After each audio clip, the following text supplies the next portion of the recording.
What's going on, y'all? Curtis Smith here. Colleen Smith. Low-key Conversations. How y'all doing? How y'all feeling? What I didn't do Hi, guys. nothing. Welcome back. There you go. Take the reins. Just snap them. You good. Low-key Conversations. Welcome back. We had our first official season 3 episode on New Year's Eve. Hope y'all got to catch that. But if not, it's your goddamn fault. We jumping right into it. My man, Mr. Che Anderson is with us today. Clapping for him. I appreciate that. I don't even know you like that. What, I mean, that's love. That's no, love. It's not love. I don't even know you like Welcome. You're right. Thank you. Thank you for having me. that. All right, so apparently Che Anderson does a lot for the community in Worcester, and he's involved in a lot of things. Apparently. Allegedly. He got a lot of stuff going on, which is how he made it to the show. I only know him from beating him in dance contests, and that's all I know him for is beating him in dance contests and him constantly stalking me every time me and my wife go to the movies. That's all I know him for. And anywhere else. And yeah, pretty much anywhere we go, he pops up with my cousin, my family. Shout out to Brianna. Brianna. But I don't know nothing else about you, dude. Okay. But I heard you do a lot. Like you into a lot of stuff. You got your hands in a lot of things. So my wife knows more about you. Yeah, I want to talk about Pow Wow first. Okay. Because that's a a big staple in the Worcester community, and you're a big part of that. Thank you. Thank you. What's Pow Wow? Yeah. So, real quick, I just want to go back to the fact that before I answer that, I definitely beat you. You did not.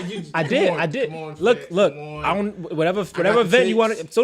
So bring them out. I got the tapes. So bring them out. I got the tapes. I got the tapes. Add them on to the end of the footage then.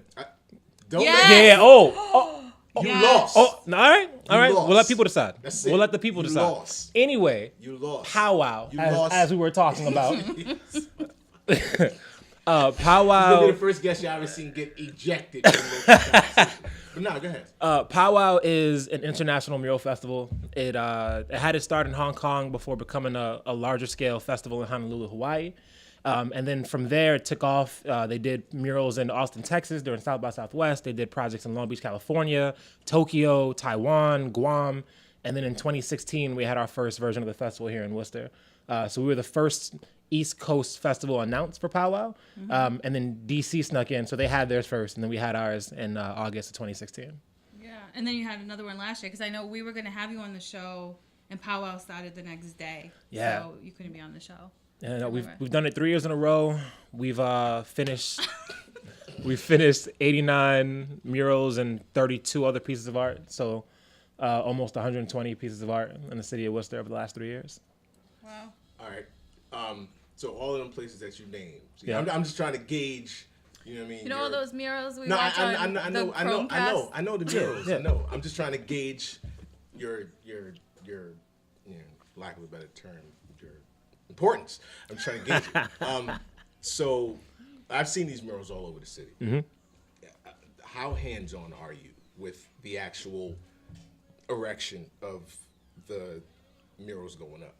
Like, do you paint? You said erection. Yeah, no, I was the whole hands-on erection Why thing. don't I was you gonna grow let go. up? I was like, nah, that's don't you grow fine. up? We're having an adult conversation here. That's cool. Why I'm don't not you gonna grow say up? nothing about it. How would you grow up? But now that we're here, that's cool. No, I mean, Like, not you a. know the word. No. Erection. That's a word. I mean- it absolutely fits the concept Fine. of what we were talking about. Yeah, now the viewers want to know. I The get it. going up of the murals. Like, what am I supposed to say? So I have I'm not gonna helped. let y'all get me off my game. I've helped prep and prime the wall. So take bits off and prime it the base color. I've helped 2 artists so far with some fills and getting some of the journal paint down. Yeah. But as far as like the sharper stuff, the line work, the real details, I can't do none of that, man. I'm not artistically inclined like that. All right. Yeah. There was I saw one picture of you on Facebook.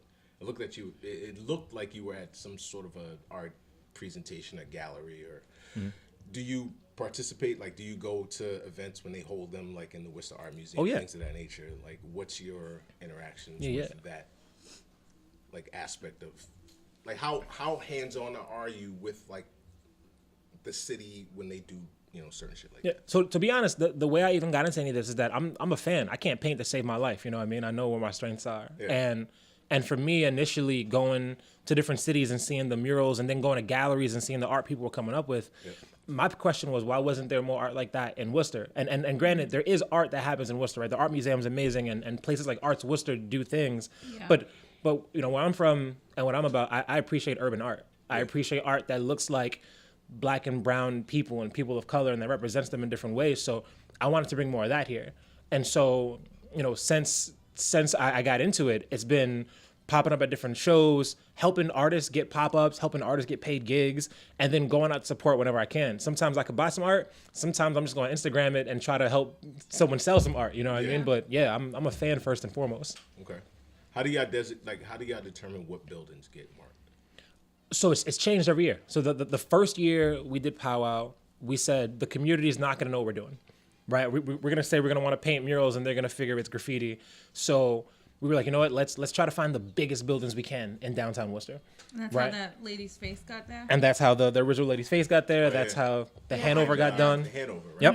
Okay. And so that was sort of our first thought. We wanted to find the most visible big walls. And then our second year after doing that, we said, this is great, but downtown can't be the only place that feels the love. And so we wanted to go more into the neighborhoods. And honestly, it was the president getting elected and talking about cutting arts and education that we said, okay, we need to counter that and do something on schools. And so initially we were going to do 2 murals on schools. After having conversation at places like Elm Park Community School and Canterbury Street School and Worcester Arts Magnet, we said, all right, well, quickly 2 murals became 32 murals. And it became engaging with young kids, that we're going to show these young kids that they have opportunities in the arts, but also these kids who learn about artists who generally don't look like them or speak their native language. We're going to bring in artists that speak Spanish and speak Russian and that are from Cuba and that are from Argentina and that they can rap with on a different level. Right. And then the third year, we said schools are great, but how do we get more into neighborhoods? And so we wanted to go further down Main South. And we wanted to also have artwork that depicted people that kids may have heard of but didn't realize looked like them. So we got a Major Taylor mural this past year, and that was big for us. And Main South got a mural that said Por Siempre, because it was right across from Maria's kitchen, and we wanted something that people in a Spanish-speaking community would walk out and go, that's mine. Like, that was put here for me. And so generally, people reach out to us for walls. Sometimes we scout them and we're like, all right, this would be a great location, or this is a great school, or this is a school that could use a little more love, and so that goes into account. But there's normally we'll have a meeting and there's 20 people involved, and we'll just lay out every possible wall that we could paint and go through and try to figure out how to diversify it around the city. Okay. Has there ever been a wall or an area or a neighborhood in which you saw a spot and it was presented and you guys got turned away from? Oh yeah, one of the biggest walls I've wanted in the city for 4 years now was on the Owl Shop right on Main Street. I can honestly say that. That's one of my if there was a unicorn wall, that one is the one. Owl Shop, right? So going down Main Street, if you're going past the Palladium and there's the Commerce Bank building, it's a big red wall. I love it because it's already primed and there's a parking lot there, so it's great for photos. It's highly visible. That's a really great one. And then in my heart of hearts, if I had infinite money and could do any project, I would love to do a project in Plumlee. They have the walls there. There's so much history there, and there's a lot of people that can give some really good stories. I love to sit down with someone's abuela and just what would you want to see on a wall, and just blast it out. I think that'd be cool. So what stops you from doing it? So far, just conversation, which should be coming pretty soon. But it's also a matter of so many factors, right? For us, it's not just as simple as going, we're gonna paint that wall, and people going, cool. We have to get the okay from the property owner. We got to fundraise, right? Which thankfully is not my thing. There's a woman named Lisa who handles the fundraising. So shout out to Lisa for getting all that money every year. But then it's a matter of in the city of Worcester, to do a mural, you have to go to the city, get paperwork drawn up. The property owner then has to give the wall to the city. Yeah. The city then gives it back, right? So they can bypass the easement because there's a signed ordinance, right? Then after that, there's a process to vote on the material and what's going to go in the content. And then if it passes that, then you can paint. That's a whole lot of work, especially since, what, you said you put up 33 in 3 years? No, we put up 89 in 3 years. We put up 33 in the second year. That's a lot of work. But it seems like the city is backing you though. You know what I mean? The city, a majority of the murals that I saw were in downtown Worcester. Yep. You know what I mean? Like, you got the ones that's behind the Hanover, you got the ones that's behind the Palladium, you got the ones that's along going down, you know, right before you hit the main south area, right by, you know, the registry. Yep. And that's all you guys. Yep. And there's no outside, like, every mural that we see on the walls of the city is done by the what you're talking about. Oh, no. So there's outside contractors. Oh, yeah, that yeah, do yeah. certain So things. the way that the mural thing started in Worcester, if you want to get technical, going way back, in 1976, we got the George Washington mural. I'm just saying, right? We got that. And then moving forward, George Washington. I wasn't going that far. no, I'm just saying, just so you know, right? No, there is. It's by Bank of America. Yeah, right downtown. Yep. Okay. And so that was done by someone from the Art Museum. And that was the only mural we had in the city for a long time. And then a lot of graffiti was popping up and people were doing smaller murals. But the first big mural was done by the city itself and the Cultural Coalition. It's a blue cush ball. Looks kind of like a fry guy from the old McDonald's things, right? That's on the Denholm building. Okay. Right. And then there's a mural along Fannie McGrath of 3 women, Mother, Maid, and Crone. Same project, right? To bring in some outside artists. With us from Pow Wow, it was that we were doing 1 mural a year in the city. And we were like, that's not going to bring attention to the city. Like, you got to do like 10 at once and really kind of shock the system. Blast it, And that's where that came from. It became a whole event. It was like a 3 or 4 day event, right? Yep. 10 days. Oh, 10 days. 10 days of Jeez. 10 days. Yeah. Way off. Get up on your shit. But I will say that what I appreciate is that I didn't even know what Pow Wow was. Shut up. I really didn't. I just saw a bunch of goddamn pictures all over the city. I'm like, who the hell is doing? Like, who's authorizing this? But you know what? Since Pow Wow, there've been so many people who've run with it, and they throw up their own murals and they go about their own processes. There's a lot more locals that are doing their own work, right? Like, so there's one guy, his name is Ferd, and he's a local dude, born and raised, well, not born, but came to Worcester really early on, and he's been doing his thing for a minute. And he's did a mural for Pow Wow in 2017, and I think he's done like 10 in 2018. And he does himself. He goes to property owners, independent of us, independent of anyone else, and asks them to paint their wall and goes through the process and gets his murals up. Yeah. And like that's kind of the point of it, right? Like, it's not about us being like culture brokers and saying you got to go through us. Don't go through us. Yeah. You know what I mean? If you are in Worcester or you're in the area and you want to do a mural, go do that. You're a kid and you want to go do that. Like, you don't have to come seek us out. If you need advice, we'll give that. But if we were the kind of people to be like, nah, you got to come through us and do a mural, that's not really being about the culture. You know what I mean? That's fake. I get that, but then what stops? Okay, so I know a couple of people that are involved with you know, murals that go up in the city, and I don't know if they're involved with Pow Wow or not. But you know, what's stopping the city or, you know, whoever, you know, the powers that be in Worcester? If somebody goes up and they throw up a dope mural, but they don't get the clearance and they don't get, you know, the ordinances and the authorization to get it done, and they throw it up, and then next week it's gone. Yep. You know what I'm saying? Like, are there specific channels that they need to go through to get that done, or like, how does somebody get involved? Like, if it's something that they want to do and they want to be independently. Involved, yeah, no, not even necessarily independently, but what if they wanted to be involved with Pow Wow just so that they could cover all their bases? How would somebody go about getting in touch with somebody from Pow Wow to say, hey, I want to be involved with what y'all do because I got a dope idea for a mural? Yep. I mean, honestly, we check our social media every day, right? Social media. Yep. So if you go on Instagram, right, Pow Wow Worcester. If you go on Facebook, Pow Wow Worcester. If you email info@Pow Wow Worcester, like, you can get in touch with us. I mean, to be honest, I'm always downtown. I'm not hard to find. I've had people run up on me when I'm eating and be like, hey, Pow Wow, right? Don't nobody run. I'm telling you, it happens. It happens. I'm just trying to eat a burger, and I'm like, yo, Pow Wow, and I'm like, yeah. I'm like, yo, I paint. And I've had parents come up to me and say, hey, my kid is really artistic, and I want to get them involved in Pow Wow. Yep. And we're just like, cool.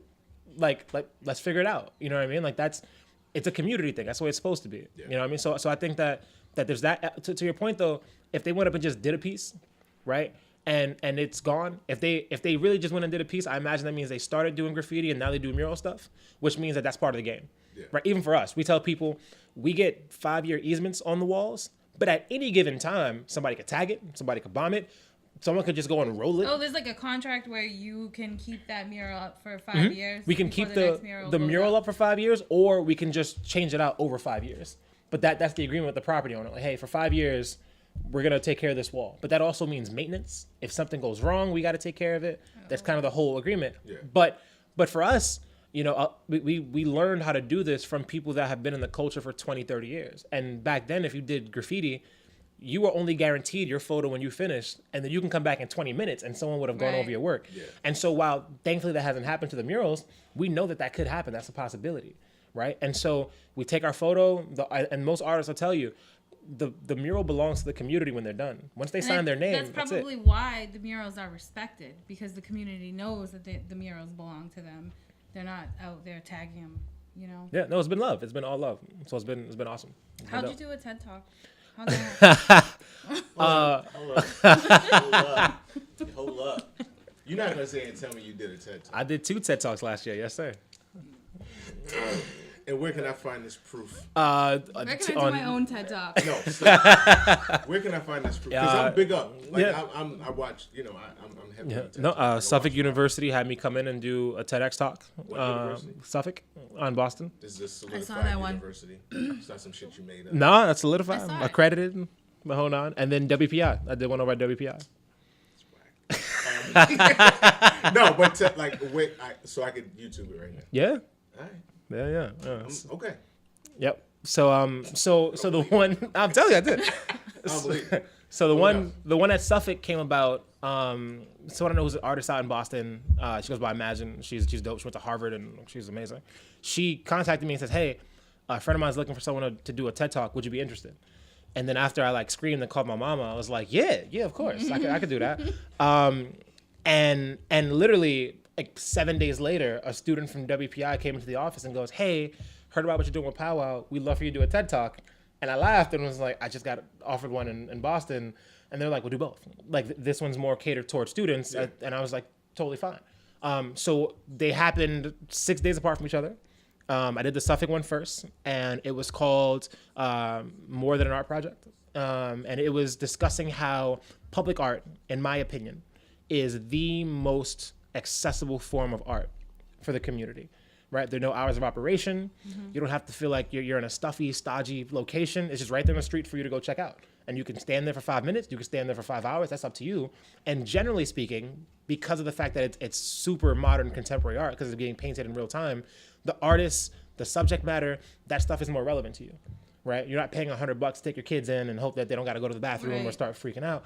And much respect to galleries and museums, but that was kind of my point. And that generally, when people talk about budgets, arts and culture and music is cut first.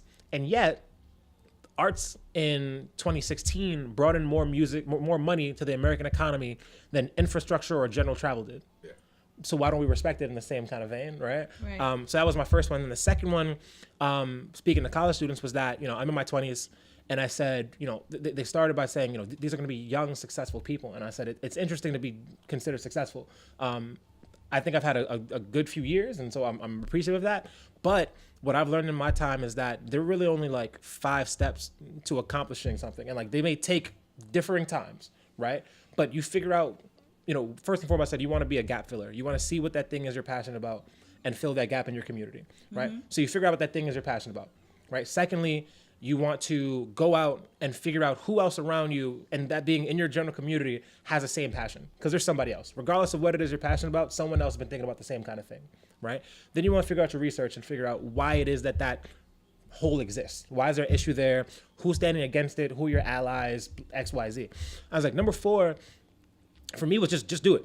Right? Everyone gets analysis paralysis. Everyone thinks they might not be good enough, or they might not be smart enough, or this idea maybe. So what? Just go do it. Mm-hmm. Right? If you succeed, great. If you don't succeed, you learn from that mistake and then do it again.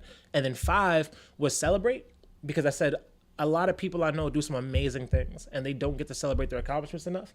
And because of that, you just get beat up by society quite often. And so when you get a win, you got to just stand up and go, I got this W, celebrate with your people, and then move on and keep filling more gaps. So it was more of a kind of just one-on-one conversation type thing with the group, but it was great. It was an awesome opportunity. My mama happy, so I'm happy. Yeah. So I don't even have to watch your TED Talk. I mean, because you just told me. I just saved you some time, right? I just saved you time. You know what I mean? You don't want to see me stand up. I'm impressed, man. You actually got to do a TED Talk. I've been up on it for a while. No. You know what I mean? And they have some good, interesting content. My question right now is, what stops? Like, okay, there's a lot of murals in this city right now. Mm-hmm. Where the hell does the funding come from?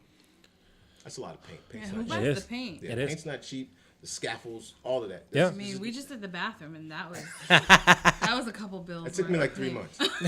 It took me 3 months to do like 4 square feet. You laugh. It's not funny. It took me like 3 months. So But that's one. Like, Yeah. it's a two-part. yeah. Where does the funding come from? And how, typically, what's the turnaround time for one of those walls to go up? Because it seems like they just keep popping up. Yeah. Who the hell got time like that? Yeah. So as far as the funding side is concerned, every Pow Wow is funded independently within the community, right? So whether it's us or Long Beach, California, or Hawaii. So did you just go around and be like, "Would you like to donate money?" So effectively, Lisa, who handles all the funding for it, goes out, looks for grant opportunities, contacts foundations, goes out and smooths people over dinner. And the other director who works on that with her is Jessica. And so the two of them go out, and somehow they go out and find just enough money to make it happen every year.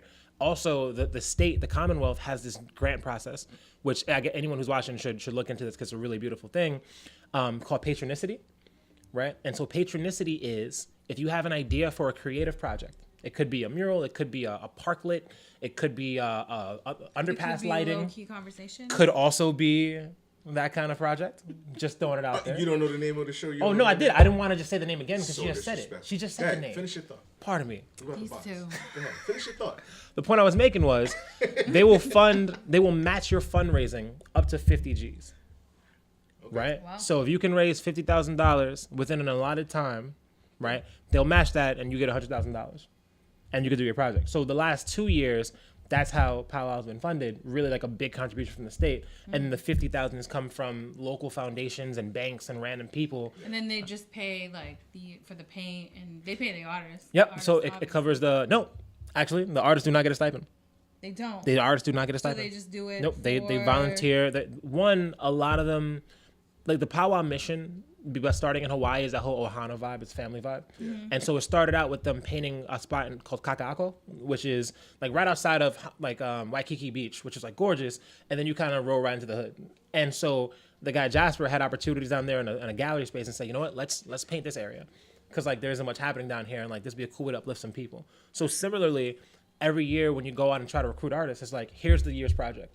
And it doesn't correlate year to year. There's some people who didn't come the first year who were like, nah, I'm all set. But when we said we're doing arts and education, we're like, I'm in. Like, I believe in that, so I'm going to come out and paint. Right? That's awesome. So they're doing it, and they're not even getting paid. Nope. We cover their flights, What'd you say? their food, their stay, their accommodations, their everything. They just don't walk away with cash. Or Shouts to all of the artists that take the time to put these walls up that's real. without getting a check. That's real. Because I'm not doing it. Because that's a lot of paint, that's a lot of time. And a lot of these- stick figures. A lot of these murals go up in the dead middle of summertime. Yeah. Like I said, I know a lot of dudes that are involved, in putting up murals. Yep. And the murals that I know that they put up, like there's one on the side of one of the schools on Cambridge Street or Canterbury Street, whatever school that is. Yep. Canterbury Street School. And he was involved in that. And it was in the dead middle of summer. Yep. And he was posted on Instagram and the heat. And I'm commending him because I'm like, all right, well, it's cool and appreciating what you're doing, but you're getting a check. Now I'm knowing that they don't get paid for this. Well, so here's another thing, right? That's where the phrase "starving artist" comes from. But here's the best thing, right? Is that Check. there are projects in which someone will organize a project, Yep. right? And there'll be all this money flowing in, and the artists don't need, they get nothing, right? Here, every single cent that's made through Pow Wow goes to Pow Wow, right? Like for Claire, like not like I'm like, oh, I'm getting paid. Like, nope, never got paid. Lisa, Jess, the other 17 people volunteer their time throughout the year to plan this event. They don't get paid, right? When you go out to planning parties at the venues, planning things like secret walls, no one's like caking off that, right? Wow. All the funding goes into supplies, goes into giveaways that are done for the community, and goes into maintaining the walls in case anyone tags them. Yeah. That's it. So it's literally an entire volunteer project. There's like That's no one that's making money crazy. off it. But the whole idea is that it's something that's done as a labor of love for Worcester. You know what I mean? Like that's what it comes down to. Like at any given time, someone could say, you know what, I got too much going on right now. I can't be involved. And they step back and someone else steps up and goes, cool. So now people watching will appreciate it just a little bit more. That's what it is. That's good, man. That's what it is. So again, like I said, if somebody wanted to get in contact with you guys, with Pow Wow, or if they wanted to get involved, or if they had an idea for a mural, or they had a wall in their neighborhood that they wanted something done on, Yep. how would they get in contact with you? I would say either DM the Instagram, which is Pow Wow Worcester, Facebook message, Pow Wow Worcester, email, info@Pow Wow Worcester, or quite honestly, what a lot of people do is they just find my Facebook and they Facebook message me. I have so many teachers and principals and people who just say, hey, heard your name, can we do something? Yeah. And quite honestly, that's cool with me too. Yeah. You know what I mean? Just find a way to contact one of us and we'll try to make it happen. Especially if it's about the youth. If it's a youth center, if it's a school, if it has something to do with arts education, we will find ways to make money stretch and do something for kids. That's good. I got one more. On the side of, I think it's the YWCA. Yeah. Downtown. Yeah. Worcester. Was that you guys? The red one, or the 3 women? Both. So the YWCA has 4 murals on it, right? There's a Mother Maiden Crone mural on Fannie McGrath Boulevard. Yeah. That was done by Alice Mizrachi and the Worcester Culture Coalition. That was part of their Big 3 project. And Sharina Treviso, who's a local from Worcester, her and Alice sort of like mentored her through the process, and that was Sharina's like first mural. So shout out to Alice and Sharina on that one. The one on the front was done by Sydney James, who's a sister from Detroit. And then the one around the other side, which is red with these 2 faces, was done by Elliot O'Donnell, who goes by Askew from New Zealand. And he painted 2 women that were associated with the YW. One was a girl who went there, and one was a woman who was one of her teachers. Well, So none of those were Pow Wow. No, the latter 2 were Pow Wow. The first one was a Culture Coalition. All right, cool. So, yeah. All right, man. You still can't dance. I outdanced you though. You suck. But I outdanced you though. No, you didn't. How does that make you feel that I beat you? I beat didn't, you, though. but I can beat tell you. yourself whatever. It's the okay. hell Listen. You need to tell yourself. Listen. Fall back on Pow Wow. It's Right. Working for, it's working for you. Right. It's to stay on Right. the dance floor. Is this you what suck. is this what keeps you up at night? What you talking? It's cool if it does. Look in the camera and tell people what you want them. Beautiful people watching Low Key Conversations. My name is Che Anderson, and I have to inform you that one of your co-hosts lost in a dance battle, and it's fine. We all take losses at times, you know. Listen, if he follows my steps, right? If you don't succeed, realize why you didn't, right? Re-up, figure it out, get better at dancing. Don't have 2 left feet, and then maybe you can compete. It's totally fine. This has been a message from Che Anderson. The general public who were there know that you suck because you was the one that fell back. They knew what happened. But you fell back. Because I took the dub. The L. I took the W. The L. I took. Listen. Learn your alphabet. I don't. Anyway, I don't Curtis believe. Smith here. We're signing off. Low Key Conversations. thank Curtis you, Smith. Che, for coming. Yeah. Calling. Now I'm not even. You can, go ahead. Say thank you. Go ahead. Thank you. Thank you for Che, having me. coming. Thank you for having We me. look You're never forward to welcome seeing back. more things. You're never welcome back. All right. It's Curtis Smith. We'll find that dance video. Oh, we will. Tack that on to the end of this. You don't want that. I want that. Can I sign off my show? My bad. Go ahead. You done? Mm-hmm. Shouts to Cold Water again for hydrating the show. I'm Curtis Smith, I'm Colleen Smith. and we signing off. Thank y'all. Peace. You suck. You can't dance. What's this? Jack. Shout out to Jack. Close the camera, Jack. He sucked. Close the camera. Close the camera. Tiger. Yeah.